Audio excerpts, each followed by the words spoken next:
বাদুড়িয়া পুরসভার চেয়ারম্যান গ্রেফতার হয়েছেন। 2,25,00,000 টাকা মাটির নিচ থেকে রিকভারি হয়েছে। আমার সঙ্গে এই মুহূর্তে রয়েছেন অনিমেষ মুখোপাধ্যায়, বাদুড়িয়ার বর্ষিয়ান সিপিআইএম নেতৃত্ব। কথা বলবো।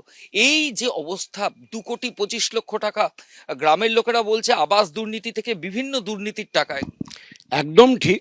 তার সাথে বলবো যে শুধু আবাস দুর্নীতি নয়, এর সাথে কাটমানি, উপঢৌকন এবং জমি কেনাবেচা, বেআইনি জমি কেনাবেচা, এ সমস্ত বিষয়েই টাকা আছে। শুধুমাত্র আবাস যোজনা না, আবাস যোজনা আছে, ঠিকাদারের কাছ থেকে উপঢৌকন আছে, অন্যান্য মানুষের ধমকে চমকি দিয়ে পয়সা নেওয়া আছে, ত্রাণের জিনিস বিক্রি করার বিষয় আছে, এবং সবচেয়ে বেনামে জমি কেনা বেচা তার মধ্যে আছে।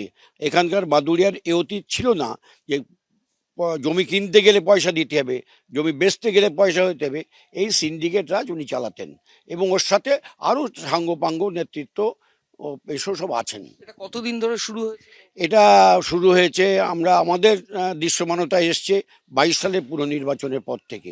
কেন পুরো নির্বাচনটাই হয়েছে, কিন্তু নির্বাচিত হননি জনগণের দ্বারা। এরা প্রত্যেকটি কাউন্সিলর লুটপাট, মারধর, খুনখারাপি করেই আজকে এরা জনপ্রতিনিধি হয়েছে।